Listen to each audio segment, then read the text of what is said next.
रहे हैं, ये दो अलग अलग बातें हैं। आप चाहते तो बहुत कुछ हैं, लेकिन आप कर नहीं रहे, तो फिर कैसे काम होगा? देखिए, जो अभी एक तो आपने खुद ही कहा था जब जगदम्बिका पाल जी ने इशू उठाया था, हाँ। कि साहब प्रशासन जो है वो नहीं करने देता है, यूसी यूटिलाइजेशन सर्टिफिकेट नहीं इशू होते हैं। हाँ, हाँ। तो आप ये बताइए कि संसद में कितनी बार उठाया मुद्दा, आपने बिल्कुल सही इनसे पूछ लिया था। हाँ। दूसरी बात ये बताइए कि जब आप जिला प्रशासन से ये काम सीडीओ के मार्फत से पैसे निर्गत नहीं करा सकते, यूटिलाइजेशन सर्टिफिकेट नहीं ले आ सकते, तो फिर वो गरीब जनता कितना पिसेगी? वो आपसे क्या उम्मीद करे कि जब आप अपने स्तर पर प्रशासन से नहीं, और मैं इस बात को मानने के लिए तैयार नहीं हूं कि साहब मुलायम सिंह यादव जी इसलिए फंड नहीं खर्च कर पाए, जिला प्रशासन सहयोग नहीं कर रहा था, या राहुल और सोनिया नहीं कर पाई, बल्कि इसकी बजाय अमिताभ जी की बात में ज्यादा दम नजर आता है कि जनता दरवाजे के बाहर और ये अंदर ध्यान हो जाते हैं।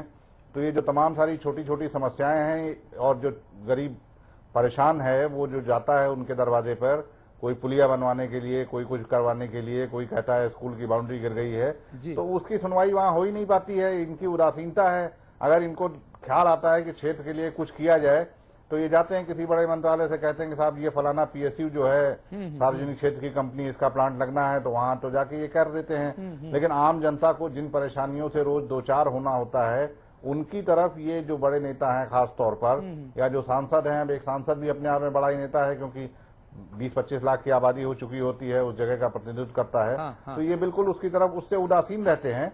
और मल्होत्रा जी का जैसा आपने कहा, बिल्कुल सही कहा कि ये तो भाई दिन रात उन्हीं के बीच में घिरे रहते हैं, इनके पास हर कोई आ जाता है, तो इनके लिए कम पड़ता होगा, उनके लिए इसका कोई उन बड़े लोगों के लिए जो आपने 40% लोगों के नाम गिना दिए।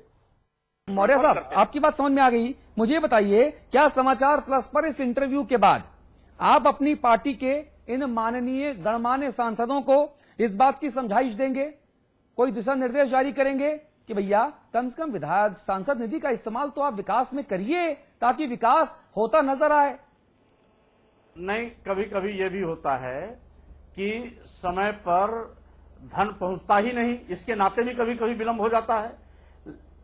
ये कभी कभी ऐसा भी होता है, समय पर सांसद निधि केंद्र धन अवमुक्त नहीं करती, कभी कभी विधायक निधि समय पर अवमुक्त नहीं हो पाती। जैसे उत्तर प्रदेश में ही है, अभी विधायक निधि का मात्र पहला किस्त और छोटा धन ही गया है।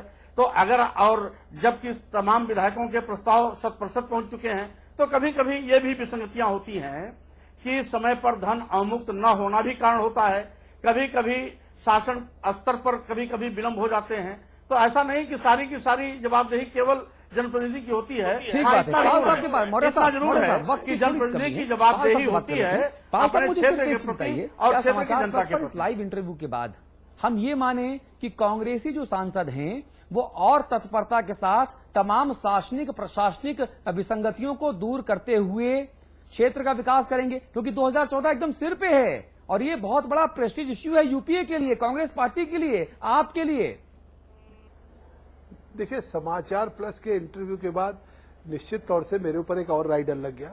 मैं पिछले दिनों भी मैंने नए डीएम से कहा, सीडीओ से कहा कि district vigilance and monitoring committee की बैठक बुलाने, तो कह रहे थे साहब अभी जिला योजना की बैठक नहीं हुई, माननीय मंत्री जी किसी समय आ सकते, देर हो रही, बार बार शासन से आ रहा है कि जिला योजना भेजी जाए। तो हमने कहा उनकी बैठक हो जाए, उसके बाद तत्काल कर लीजिए। अब उनकी 8 को हो रही, उसके बाद मैं बैठक करूंगा। लेकिन मैं अब एमपी लोकल लेड जो की बात कर रहे हैं फंड की, मैं अब इसकी एक दिन अलग से पूरी बैठक करूंगा, क्योंकि मेरे जैसे व्यक्ति का और मतलब मुझे तो ये आश्चर्य हो रहा है कि जितना मुझे अनुमन्य है उससे ज्यादा मैं प्रस्ताव दे चुका हूं।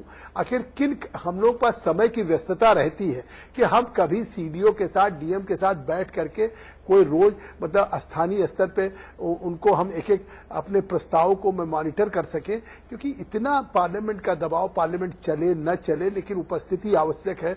कभी अनुपस्थित तो हम लोग होते नहीं, आपके द्वारा उपस्थिति हो जाती है। और जिस तरह से संगठन के काम, कहीं और दौरे या और कठिनाइयां, तो आप यकीन कर लीजिए कि 3 साल में हम लोग लगातार सक्रियता रहती है लेकिन वो उन प्रस्तावों को जिस तरह से फॉलो अप करने वाली बात है या उन प्रस्तावों को समयबद्ध ढंग से पूरा करने की बात है, वो जो जिम्मेदारी कलेक्टर की भी होती है, वो collector MP local development fund का की बैठकें नहीं लेते हैं कि वो ये ले कि कितने प्रस्ताव आए। उनकी जिम्मेदारी भी बनती है कि अगर हमने जो धन आया है अगर उसके सापेक्ष हमने प्रस्ताव नहीं दिया तो डीएम सीडीओ को हमको रिमाइंड करना चाहिए, उसको चिट्ठी लिखना चाहिए माननीय सांसदों को। हम जनप्रतिनिधि हैं कि साहब आपका 1 करोड़ आ गया है, 1 करोड़ के सापेक्ष 60 लाख का आपने विकास का प्रस्ताव दिया है, 40 लाख का आप और दें। किसी सांसद को नहीं, माननीय स्वामी प्रसाद मौर्य को भी कभी मंत्री रहे होंगे, जिलाधिकारी ने कभी रिमाइंड नहीं किया होगा और कभी कोई चिट्ठी नहीं। अब मंत्री जी का कोई, स्वामी प्रसाद जी का कोई अपना प्रतिनिधि होगा, वो बेचारा फॉलो अप करता रहे, जगदम्बिका पाल का होगा, तो आखिर सीडीओ और डीएम की भी कोई जिम्मेदारी है कि उनको रिमाइंड नहीं करना चाहिए, उनको चिट्ठी नहीं लिखना चाहिए कि साहब आपका सांसद निधि इतना आ गया, विधायक निधि इतनी आ गई।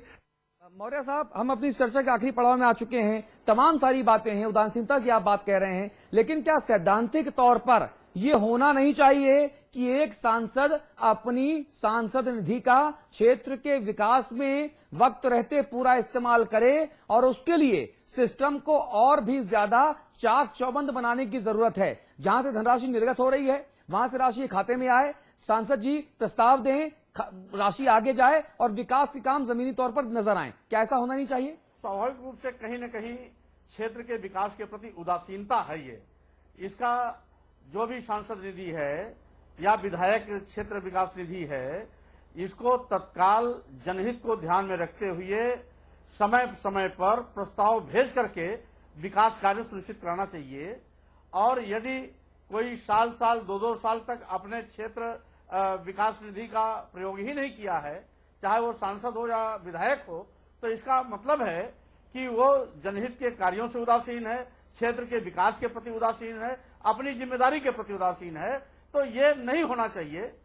चलिए पाल साहब, बहुत धन्यवाद आपका समाचार प्लस के लिए अपना कीमती वक्त देने के लिए। ठीक है, और मैं आपकी इस भलवन साहब के लिए आपको साधुवाद देना चाहूंगा, मैं आपकी सराहना करना चाहूंगा कि बड़ी ईमानदारी से आपने सारी बातें स्वीकार की। जहां पे गलत है उसको गलत कहा, जो सही है उसको सही कहा, जो आगे करना है उसको भी आपने स्वीकार किया। इस भलवन साहब के लिए आप दोनों खास मेहमानों का बहुत बहुत शुक्रिया। चलिए, तो अब दोनों खास मेहमानों का शुक्रिया हम कर चुके हैं। अमिताभ जी, संपादकीय टिप्पणी का वक्त हो चुका है, लेकिन उसके पहले मैं रविदास मल्होत्रा जी सिर्फ एक चीज आपसे जरूर पूछूंगा, बहुत संक्षेप में, वक्त से हम काफी आगे निकल चुके हैं।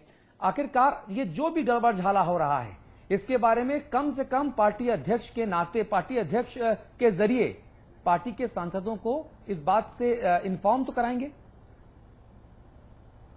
जी बिल्कुल, जो है हम लोग लगातार ये प्रयास करेंगे कि पार्टी के बात पहुंचे और विकास का पूरा पैसा जनता के विकास के काम में खर्च हो। ठीक है, और जो जनता समस्याओं से परेशान है उन समस्याओं का हल निकले। जी अमिताभ जी, संपादकीय टिप्पणी। देखिए, मैं बहस को सुन रहा था, जगदम्बिका पाल जी को, स्वामी प्रसाद मौर्य जी को। इस बात में कोई व्यवहारिक सच नहीं है जो जगदम्बिका जी कह रहे थे कि जो मुख्य विकास अधिकारी है, सीडीओ है जिले का।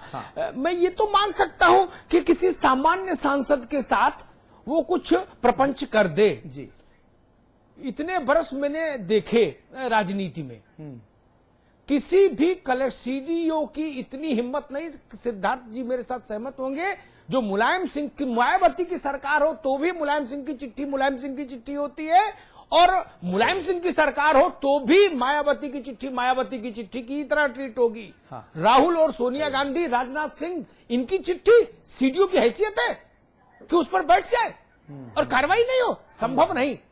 मैं इस बात से सहमत नहीं। मैनपुरी का कलेक्टर, ये सीडीओ, उसकी इतनी हिम्मत हो सकती है कि मुलायम सिंह जो प्रस्ताव भेजे जी, उसको उसको स्वामी प्रसाद मौर्य के कहने से रोक दे? जी, संभव नहीं।